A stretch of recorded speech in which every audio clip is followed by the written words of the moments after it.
All right, today we're going to dive right into Robert Frost's incredible poem, A Roadside Stand. And let me tell you, this is so much more than a simple picture of a shed on a highway. It's a really powerful look at poverty, at indifference, and at the massive clash between two very different worlds. So let's get into it. Wow, right from the very first line, Frost just drops us into the heart of it. Pathetically pled. Just let that phrase sit with you for a second. It immediately sets this tone of desperation, of helplessness. We're not talking about a normal business here. This is a cry for help. So let's start by unpacking that plea. We're going to look at the actual setup of the stand and figure out what these rural farmers are really asking for. Because, spoiler alert, it's about way more than just making a few bucks off some berries. I mean, what an image Frost paints for us here. You have this little old house. You can almost see it, right? It's a symbol of the past, of a traditional way of life, and it's put out this little new shed. It's like it's trying to reach out, to connect with the modern, crazy, speeding world that's literally right on its doorstep. Yeah, this really breaks down that central clash. The old house, that's tradition, that's roots. The new shed, well, that's its fragile, maybe even a little shaky attempt to get a piece of the modern economy. And that traffic sped, that's the relentless pace of city life, completely absorbed in itself, just rushing by, totally oblivious. It's like these two worlds are right next to each other, but they might as well be on different planets. And this part is so important. Frost makes it absolutely crystal clear. These farmers are not begging. This isn't about charity, it's not a dole of bread. They see all that cash that keeps the cities thriving, and they're just asking for a fair chance to earn a small piece of it, to participate in the prosperity they see flashing past them every single day. And really, this gets to the heart of it. It all comes down to dignity. It's about that desire to be self-sufficient, to support your family with your own hard work. They're not asking for a handout, they are offering something of value. They just need someone, anyone, to slow down long enough to actually see it. So this desperate plea runs right into the poem's central conflict, the cold, dismissive attitude from the wealthy city travelers who happen to be the farmer's only hope. Let's take a look at how that indifference plays out. I just love this phrase, polished traffic. It's so perfect. It's not just cars. No, it's shiny, expensive, polished cars. And the people inside have a mind ahead. They're completely focused on where they're going, on their own lives, with absolutely no thought for the struggling people they're speeding past. And this just lays it out so clearly, these two worlds failing to connect.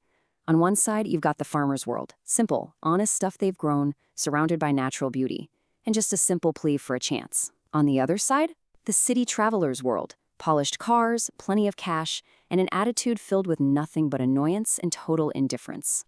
This is just brutal. When the city folks do manage to notice the stand, they're not moved by the farmer's struggle. No, they're annoyed that the clumsy hand-painted signs with their backwards letters are ruining their beautiful view of the landscape. They see it as an eyesore, a sign of ignorance, not a desperate attempt to survive. So the crucial point here isn't just that they don't see the farmers, it's that when they do, they see them as an inconvenience. Their poverty is an unwelcome interruption to their scenic drive. I mean, the condescension is just dripping from these lines. But the city travelers aren't the only ones Frost has in his sights.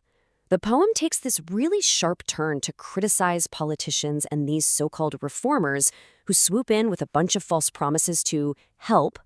So the news is reporting this plan. And on the surface, it sounds pretty good, right?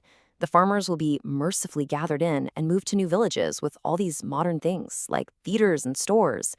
But here's the catch, and it's a big one. They won't have to think for themselves anymore. This isn't help. It's a plan to completely strip them of their independence. And Frost does not hold back. Just listen to this language. Greedy good doers, beneficent beasts of prey. He's saying that these reformers, the people who pretend to be doing good, are actually like predators that just swarm over the farmers' lives and take control. This phrase is an oxymoron, two words that totally contradict each other jammed together. And it's the absolute core of Frost criticism.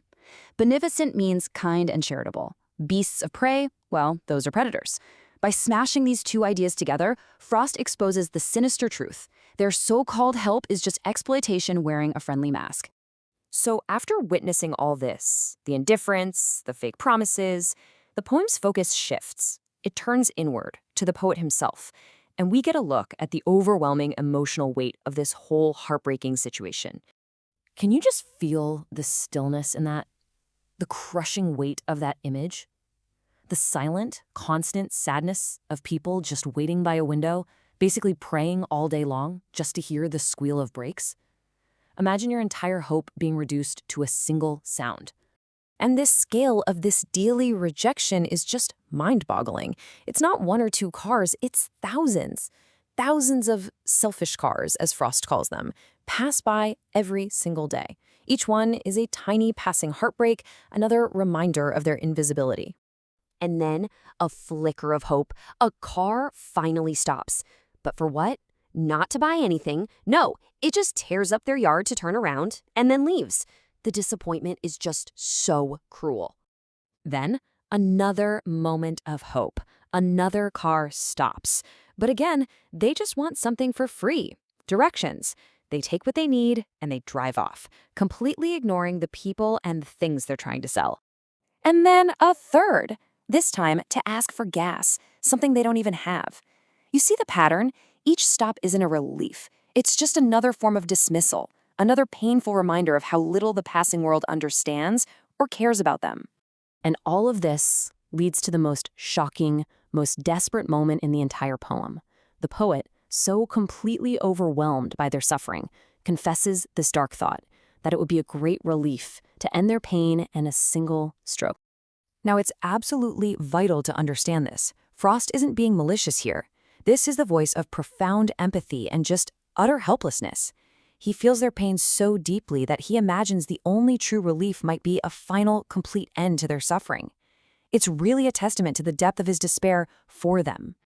And so, Frost leaves us with this really heavy question, one that echoes just as loudly today as it did when he wrote it. In our own fast-paced, polished world, who are the people we fail to see? Who is pleading on the side of our own roads, just waiting for us to slow down and stop?